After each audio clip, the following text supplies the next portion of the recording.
Salam sejahtera diucapkan kepada panel jemputan kita. Okey, sebelum tu bolehkah kami minta dan tempat kita berkhidmat? Okey. Okey, baiklah. Assalamualaikum dan selamat petang. Selamat malam. Nama saya Tuzaimi bin Tukiman. Saya berumur 23 tahun. Saya berasal dari daerah Pinang Sabah. Kini saya sedang berkhidmat sebagai seorang guru di Sekolah Kebangsaan Pekan Pinang 1. Subjek yang saya ajar ialah matematik dan bahasa Inggeris, dan saya telah berkhidmat sebagai seorang guru selama 1 tahun lebih.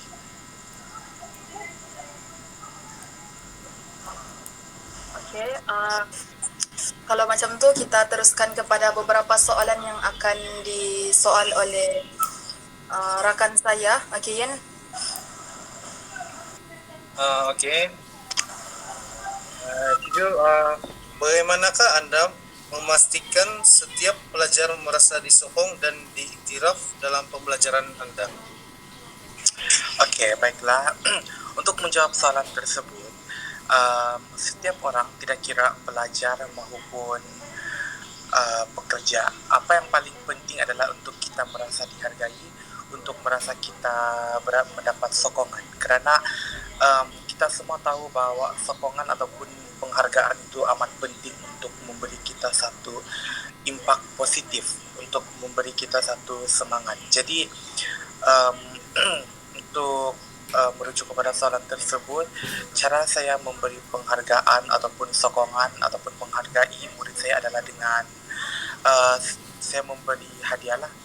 Sebagai contoh, sekiranya saya mengajar mereka dalam kelas dan mereka dapat menjawab soalan yang saya berikan tu, saya akan alamak pada tokek.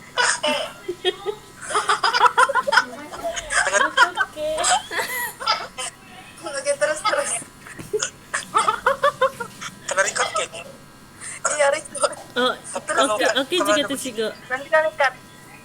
Enggak apa-apa juga tu, okey juga. Lepas nanti kan record. Oh my god. Okey. Okey. Saya mau ulang balik atau sambung je? Sambung saja. Sambung je lah kan. Okey. So, berkenaan dengan soalan yang diberikan, iaitu bagaimana anda memastikan setiap pelajar merasa disokong dan iktiraf dalam pembelajaran. Okey. Cara saya ialah saya pastikan untuk membuatkan saya yakin mereka dapat sokongan. Pertama sekali, saya sebagai seorang guru sentiasa menyediakan beberapa hadiah yang mungkin bagi saya simple, tetapi benda yang simple itulah yang memberikan satu hasil. Benda yang simple itulah yang bagi murid-murid kan besar. Sebagai contoh, kalau saya bagi dorang soalan dan dorang dapat jawab soalan yang saya bagi itu, saya akan bagi dorang hadiah. Sebagai contoh, pen, pensel, peraut, pemadam, buku ataupun makanan. Dan benda ni buatkan dorang rasa gembira dan dorang rasa disokong. Jadi untuk memastikan setiap pelajar merasa kena sokong, saya akan buat cara yang inilah. Kedua, untuk memastikan pelajar saya pun merasa disokong, kedua, saya akan memberi mereka buku percuma. Sebagai contoh, buku Latih Tubi. Sebagai seorang guru ni, tidak semestinya kita mengharapkan bajet daripada sekolah. Okay, jadi sebagai seorang guru, jika kita ingin murid-murid kita tu berjaya, okay, kita semestinya seorang guru ni dia kena letak effort juga. Sebab saya pegang dalam diri saya, guru mesti keluarkan effort dan murid pun mesti keluarkan effort. Kalau guru tidak keluarkan effort, maka murid-murid pun tidak effort dorang. Jadi untuk memastikan setiap pelajar ni merasa disokong dan diiktiraf, saya akan pastikan saya sediakan buku Latih Tubi yang cukup untuk mereka. Okey, terima kasih cikgu. Okey, untuk soalan kedua, apakah keberkesanan inovasi yang cikgu hasilkan dalam membantu proses pengajaran dan pembelajaran murid? Okey,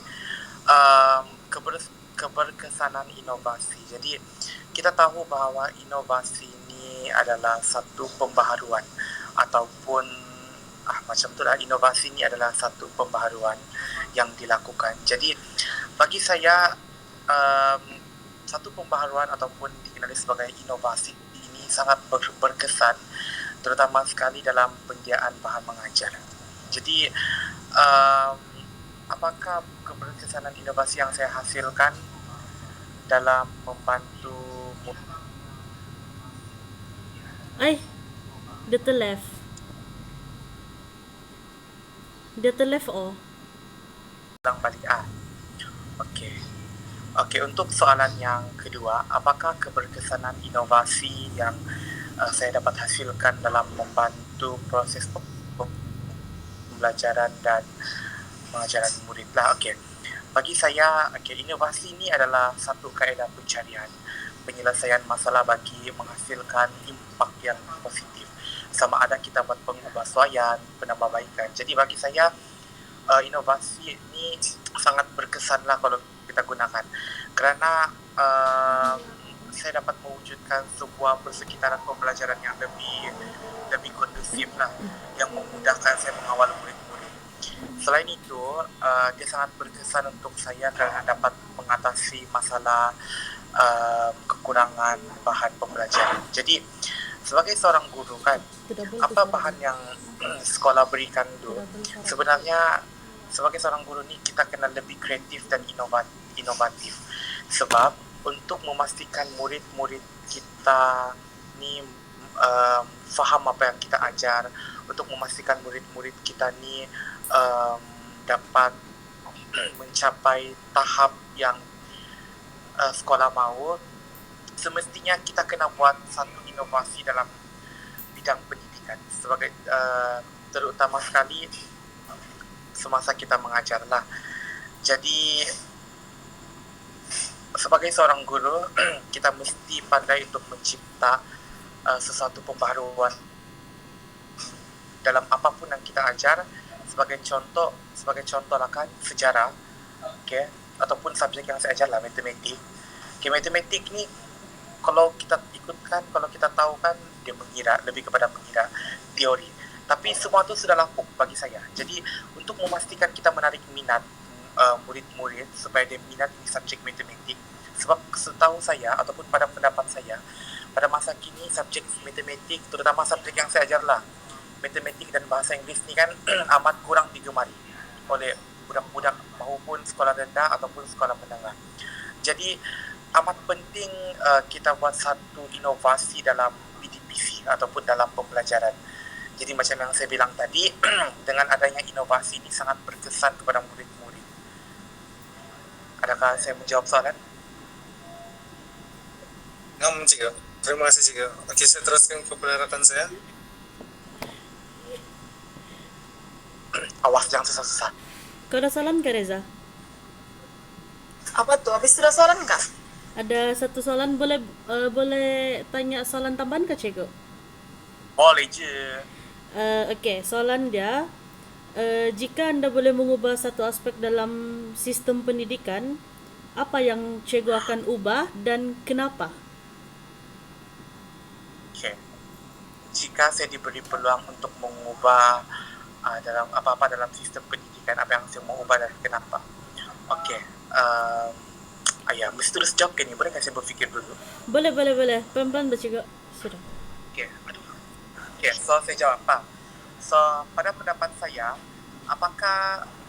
pada pendapat saya, antara sistem pendidikan yang saya mau ubah pada masa kini adalah yang pertama, saya ingin menghapuskan TP. Kamu tahu TP? Tidak. Okey. Sebagai contoh, cara permarkahan yang diberikan kepada ibu bapa. Okey. Dulu sekolah rendah lah terutama sekali. Pada masa dulu, sekolah menengah pun sekarang. Pada masa dulu, sistem permarkahan sekolah adalah grade. Okey, jadi kamu tahu lah kan 70 kalau sekolah rendah masih lagi B. Tapi kalau sekolah menengah 70 ni kita tahu A-, betul? Tapi pada masa kini, dalam buku rekod pemarkahan, dia tidak lagi memberi sistem pemarkahan grade. Dia memberi tahap-tahap, iaitu TP1 adalah yang paling tidak memuaskan lah, paling lemah. dan TP6 paling memuaskan. Jadi sekiranya saya mempunyai kuasa lah untuk mengubah sistem pendidikan sekarang, semestinya saya ingin mengubah yang skema pemarkahan macam cara membagi markah ni.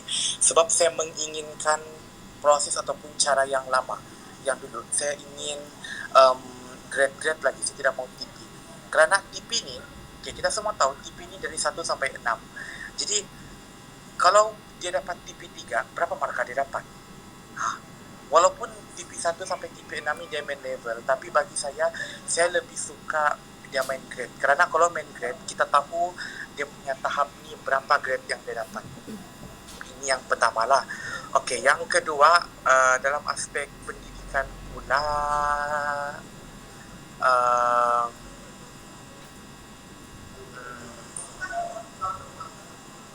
tapi kurikulum dah termasuk pendidikan kan? Iya, tidak.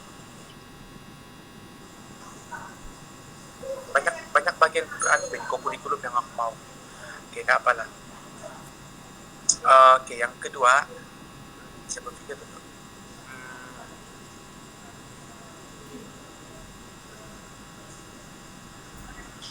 Okey.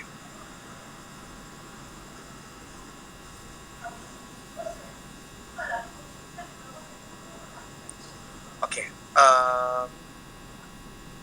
Saya rasa itu sejak sebab kan tidak banyak sudah yang mau diubah. Sebab kita punya Menteri Pendidikan ni bagus sudah. Kalau dulu dia lebih utamakan grade saja. Tapi sekarang kan dia ubah, dia melibatkan grade dan dia melibatkan pencapaian komunikasi. Jadi bagi saya tidak banyak yang saya mau ubah. Satu je saya mau ubah iaitu dari segi pemarkahan lah, supaya ibu bapa senang mau tahu pencapaian anak-anak dia. Sebab masih banyak ibu bapa dia masih bingung dengan format PPTP. Jadi satu saja saya mau ubah lah dari segi cara permarkahan ataupun cara kita bagi markah untuk ibu bapa mengetahui markah anak-anak. Adakah menjawab? Iya, menjawab juga soalan. Itu je dari saya. Si Reza, adakah lagi? Ada kejap lah. Kejap apa soalan kamu ni? Dah lah. Morales. Baik, okey. Saya jawab. Okey, soalan yang terakhir. Apakah kaedah yang digunakan pakai semasa sesi pengajaran dan pembelajaran yang dilangsungkan di dalam kelas? Oh, Easy. ini easy je, right? Ya. Easy kau nak. Okay. Wait, tapi perlu formal kan? Ini dah makan. Formal lah. Formal kan? Maksud saya macam tadi ni, easy bilang tu, kamu cut je, okay? Okey. Okay. Okay. Okay. So, apakah cara ataupun yang saya gunakan lah kan? Apa yang saya Ya, gunakan? betul. Okay. Kaedah yang saya gunakan dan teknik pengajaran yang saya gunakanlah dalam PDPC. Yang pertama adalah saya menggunakan teknik bercerita. Okay. So, kita tahu kalau kamu dengan bercerita ni macam simple juga. Okay. Sebenarnya aktiviti bercerita ni merupakan satu kemahiran generik lah. Iaitu satu cara yang boleh digunakan oleh guru. Sebab aktiviti ni, kalau kita bercerita, kita boleh mempromosikan minat dalam mana-mana pun mata pelajaran. Okay?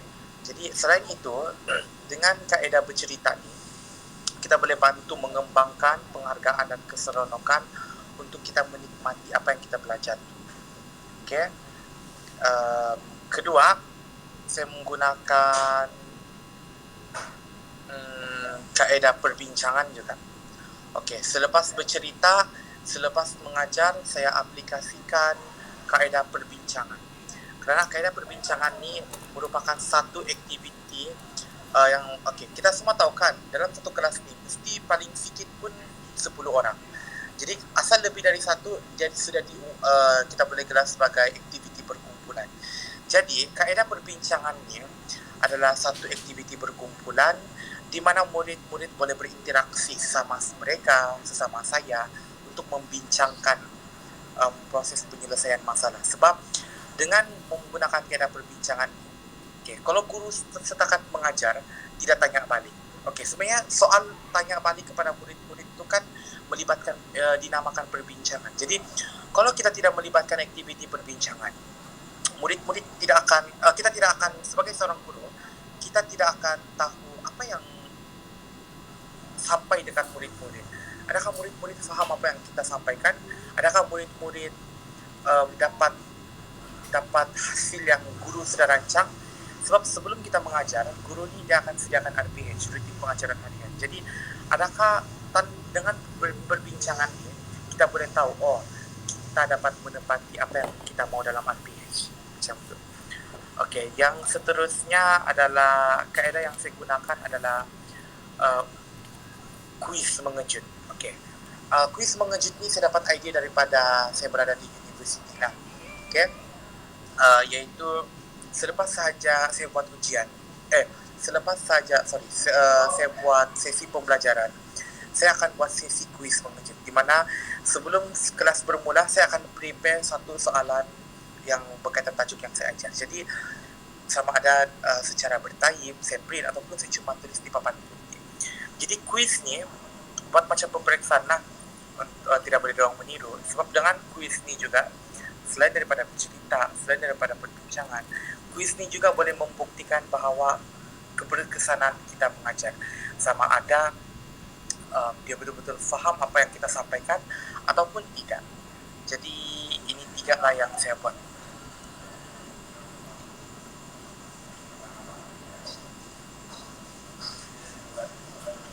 Okey ke? Terima kasih kepada panel jemputan kita kerana sudi menjawab beberapa soalan yang telah kami berikan sebentar tadi.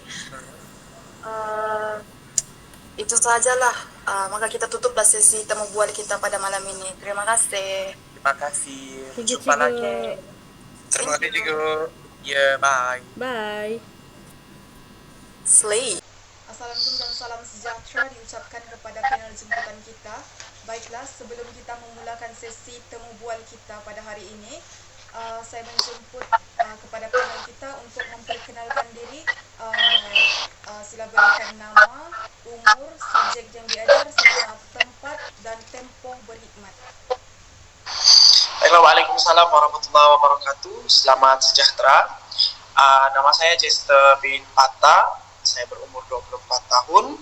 Saya sekarang berkhidmat di Sekolah Menengah Sekolah Rendah As-Salam Sandakan dan seorang guru bahasa Inggris. Baiklah, kita akan mulakan beberapa soalan temu bual kita. Soalan yang pertama adalah, bolehkah anda berkongsi satu pengalaman mengajar yang paling mempengaruhi cara anda melihat pendidikan pada hari ini? Dari sudut pengalaman mengajar, daripada yang saya amati, kebolehan pelajar dalam mentafsir, menakul ataupun menganalisis soalan-soalan yang bertahap. Sekiranya kalau sistem pendidikan sekarang tu kita lihat daripada TV 1 hingga ke TV 6, masih ada pelajar yang belum mampu untuk membangunkan pemikiran ataupun mencapai pemikiran kognitif, seolah-olah mereka masih belum mampu untuk mencapai soalan-soalan yang basic. Adakah sistem pendidikan kita terlalu advance? Saya pun tidak tahu, tapi ini merupakan usaha murni kerajaan dalam membantu pelajar untuk berfikiran lebih terbuka, berfikiran lebih kita boleh katakan berfikiran lebih kritis. Baiklah, soalan yang kedua, bagaimanakah pendekatan anda dalam memastikan setiap pelajar mencapai potensi maksimum mereka dalam pembelajaran? Sebagai seorang guru, kita perlu menyikapi kelemahan pelajar itu sendiri, memaknai cara pengajaran kita, memaknai cara pendekatan kita kepada mereka. Penggunaan ABM secara maksimum akan membantu kita untuk menggali potensi-potensi pelajar, dan sebagai seorang guru juga kita tidak boleh sekadar bergantung kepada buku sahaja. Baiklah, ini merupakan soalan terakhir bagi sesi temu bual kita. Bagaimanakah anda merancang untuk mengintegrasikan teknologi dalam pengajaran anda dan apakah manfaatnya menurut anda? Teknologi memainkan peranan yang sangat penting sekiranya yang bersesuaian dengan pendidikan kita lah. Kemudian peratusan kefahaman pelajar sekiranya kita berjaya memanfaatkan teknologi ini pada tahap yang maksimum, guru-guru akan mampu merasai, guru-guru akan mampu menilai, mendapat peratusan komprehensif secara kumulatif dari segi kefahaman pelajar, bagaimana mereka menerima sesuatu dalam subjek-subjek tertentu yang diajar. Kemudian penggunaan iPad screen seperti Microsoft Screen dan sebagainya dalam PNP ini akan memberi horizon baru dalam pelajar menerima apa sahaja maklumat yang akan disampaikan oleh guru tersebut. Kesimpulannya, teknologi sangat penting dalam kita melihat ke arah pendidikan serba moden pada ketika ini. Baiklah, itu sahaja sesi temu bual kita yang dilangsungkan pada malam ini. Terima kasih kepada Cikgu Jester kerana sudi menerima sesi jemputan temu bual kita pada malam ini. Sekian, terima kasih.